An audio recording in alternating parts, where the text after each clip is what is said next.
ఈ బిల్లు ముఖ్యంగా రాష్ట్రంలో ఎంతో మంది కిడ్నీ, లివర్, అదేవిధంగా వేరియస్ ఆర్గాన్స్ ట్రాన్స్ప్లాంట్ కోసం ఎదురు చూస్తున్నటువంటి వాళ్లకు త్వరితగతిన ఆర్గాన్స్ పొందడానికి ఫెసిలిటేట్ చేస్తుంది.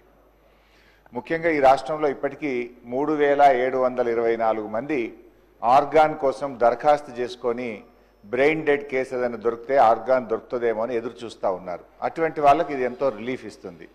ముఖ్యంగా ఇంతకుముందు ఏంటంటే పిల్లలకైతే తల్లిదండ్రుల నుంచి ఇవ్వచ్చు, తల్లిదండ్రులు పిల్లలకి ఇవ్వచ్చు, లేదా బ్రదర్ అండ్ సిస్టర్స్ ఇచ్చేంత వరకే ఫెసిలిటీ ఉండేది డొనేషన్. ఈ బిల్లు ద్వారా ఏమవుతుందంటే గ్రాండ్ పేరెంట్స్, గ్రాండ్ చిల్డ్రన్ కూడా డొనేట్ చేయడానికి ఈ బిల్లు మనకు ఫెసిలిటేట్ చేస్తుంది. రెండవది స్వాప్. సపోజు మన కుటుంబ సభ్యుల బ్లడ్ గ్రూప్ కుదరలేదు, ఇంకొకరి కుటుంబ సభ్యులకు కూడా బ్లడ్ గ్రూప్ కుదరట్లేదు, అప్పుడు వాళ్ళది వీళ్ళు, వీళ్ళది వాళ్ళు తీసి స్వాప్ చేయడం ద్వారా కూడా ఈ ఆర్గాన్ డొనేషన్కు ఫెసిలిటేట్ చేస్తుంది. తర్వాత ముఖ్యంగా ఇది మొన్న ఈ మధ్య మనం చూసాం, హైదరాబాద్లో కిడ్నీ రాకెట్ ఒకటి చూసాం. అటువంటి దాన్ని కర్బ్ చేయడానికి, కఠినమైన చర్యలు తీసుకోవడానికి, అటువంటి దాన్ని నిరోధించడానికి కూడా ఈ బిల్లులో కఠినమైనటువంటి చట్టాలు కూడా పెట్టారు. దాన్ని కూడా ఇది చాలా మంచి నిర్ణయం అధ్యక్ష, వి వెల్కమ్ అధ్యక్ష.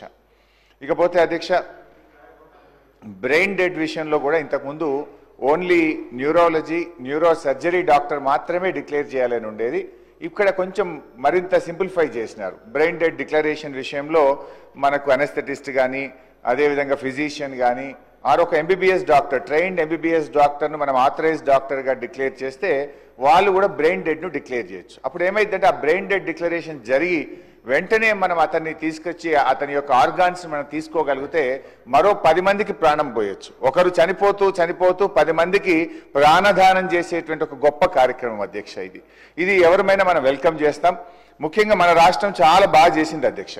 ఇన్ఫ్యాక్ట్ నేను మీ దృష్టికి కూడా తేవాలి, ఇంతకుముందు జీవన్ దాన్ అనే ప్రోగ్రాం పేరు మీద మన తెలంగాణ రాష్ట్రంలో చేశాం. గతంలో మీరు చూస్తే ఇప్పుడు ఇంకింత ఫెసిలిటేట్ అవుతుంది అది.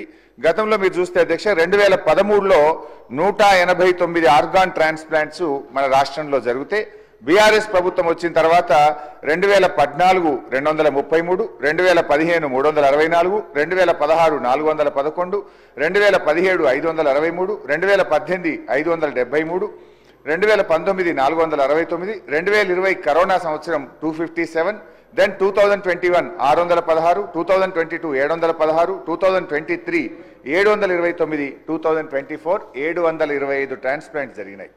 భారతదేశంలోనే అత్యధిక ట్రాన్స్ప్లాంట్ చేస్తున్న రాష్ట్రంగా తెలంగాణ రాష్ట్రం కేంద్ర ప్రభుత్వం నుంచి అనేక అవార్డులు కూడా గతంలో పొందింది. అంటే బీఆర్ఎస్ హయాంలో కూడా ఈ ప్రాణాలు కాపాడడానికి మేము చాలా కృషి చేశాం. వరుసగా 4-5 సంవత్సరాలు బెస్ట్ స్టేట్ ఇన్ డూయింగ్ ట్రాన్స్ప్లాంట్స్లో తెలంగాణకు అవార్డ్స్ కూడా రావడం జరిగింది అధ్యక్ష.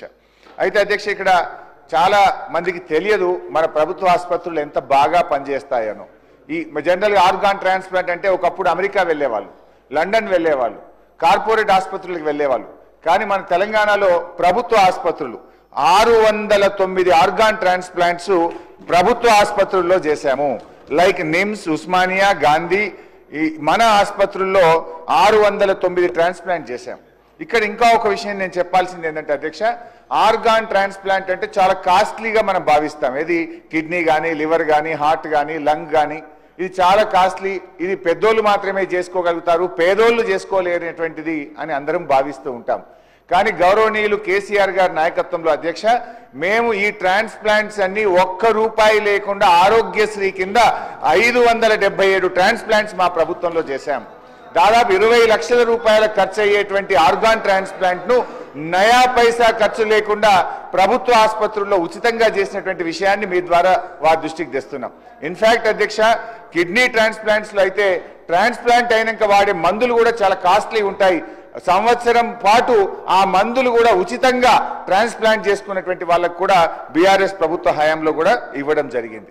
అయితే ఈ బిల్లులో నేను మంత్రి గారికి ఒక చిన్న సూచన ఇవ్వాలనుకుంటున్నా. ఆర్గాన్ ట్రాన్స్ప్లాంట్స్ బ్రెయిన్ డెడ్ అయినటువంటి వాళ్ళు డొనేట్ చేయాలి. జనరల్గా యాక్సిడెంట్స్లో కానీ, న్యూరాలజీ ప్రాబ్లంలో కానీ బ్రెయిన్ డెడ్ అవుతూ ఉంటారు. సో కొన్ని మిస్కన్సెప్షన్స్ ఉంటాయి బ్రెయిన్ డెడ్ అయినప్పుడు. చనిపోతున్న సందర్భంగా క్విక్గా ఆ పేరెంట్స్ కానీ అక్కడ కుటుంబ సభ్యులు డెసిషన్ తీసుకొని ఆర్గాన్స్ తీసుకోండి అంటే ఇంకో 10 మందికి ప్రాణం పోయొచ్చు. టు ఎంకరేజ్ దెమ్ గతంలో మేము ఏం చేసేవాళ్ళమంటే వాళ్ళ ఫ్యామిలీ మెంబర్స్ని పిలిచి ఓ షాల్వా కప్పి వాళ్ళని సన్మానం చేసి వాళ్ళని గౌరవించే కొంచెం ప్రయత్నం చేసినాం. ఈ బిల్ వస్తుంది కదా, రూల్స్లో ఇంకొక 2-3 సజెషన్స్ కూడా నేను ఇవ్వాలనుకుంటున్నా. వీలైతే ఆర్గాన్ డొనేషన్ చేసిన ఆ డెడ్ బాడీకి ప్రభుత్వం అధికారికంగా వాళ్ళ యొక్క అంత్యక్రియలు జరిపేటట్టు, లేదా ఒక ఎంఆర్ఓ పోవడమో ఒక కలెక్టర్ పోవడమో లోకల్ ఎమ్మెల్యే గారు వెళ్ళి కొంచెం రెస్పెక్ట్ఫుల్గా చేస్తే ఇంకా మనం దీన్ని ఎంకరేజ్ చేసిన వాళ్ళం అవుతాం. ఎలాగో బ్రెయిన్ డెడ్ అయింది, ఆ మనిషిని కాపాడుకోలేం, కానీ తాను మరో 10 మందికి ప్రాణం దారబోయగలుగుతాడు కనుక ఆ కుటుంబ సభ్యులు ఒక మంచి నిర్ణయం తీసుకోవాలంటే వాళ్ళని ఎంకరేజ్ చేసే విధంగా ఉండాలి. ఒకవేళ వాళ్ళు పేదవాళ్ళు అయితే ఓ ఇందిరమ్మ ఇళ్ళ కింద డబుల్ బెడ్రూమ్ ఇల్లు ఇద్దాం, వాళ్ళ పిల్లల్ని గురుకుల పాఠశాలల్లో ఉచితంగా మన దాంట్లో చదివించే కార్యక్రమం చేద్దాం, లేదా వాళ్ళ కుటుంబ సభ్యులకు ఏదైనా ఇన్సూరెన్స్ లాంటిది, హెల్త్ ఇన్సూరెన్స్ లాంటిది ఇచ్చే ఆలోచన చేయండి, లేదా అట్లీస్ట్ ఈ ఫ్యూనరల్ అన్న ప్రభుత్వ పరంగా గౌరవంగా చేస్తామంటే మరింత మంది ముందుకు వచ్చి రాష్ట్రంలో ఎంతో మంది ప్రాణాలు కాపాడడానికి అవకాశం ఉంటుంది. నాకున్న సమాచారం మేరకు దాదాపు 3700 మంది ఆర్గాన్స్ కోసం ఇక బిక్కున ఎదురు చూస్తా ఉన్నారు. అంటే వాళ్ళ పాపం దొరకదా కుటుంబ సభ్యులు ఇవ్వని పరిస్థితుల్లో ఇలాంటి బ్రెయిన్ డెడ్ దానికోసం ఎదురు చూస్తుంటారు. అఫ్ కోర్స్ ఈ డెసిషన్ ఇవాళ గ్రాండ్ పేరెంట్స్ గ్రాండ్ చిల్డ్రన్ ఇవ్వచ్చు, స్వాప్ వచ్చింది, దీనివల్ల కొంత డెఫినెట్లీ ఇది యూస్ఫుల్. ఇంకా ఇలాంటి కొంత ఎంకరేజ్మెంట్ కూడా మంత్రి గారు ప్రపోజ్ చేయగలిగితే ఈ రాష్ట్ర ప్రజలకు మరింత మేలు జరుగుతుంది. ఇప్పటికే ఆర్గాన్ డొనేషన్ లో తెలంగాణకు దేశంలో మంచి పేరుంది, దీన్ని కొనసాగించాలని మరింత బాగా ముందుకు తీసుకుపోవాలని మీ ద్వారా మంత్రి గారిని కోరుతున్నాను. డాక్టర్ సంజయ్.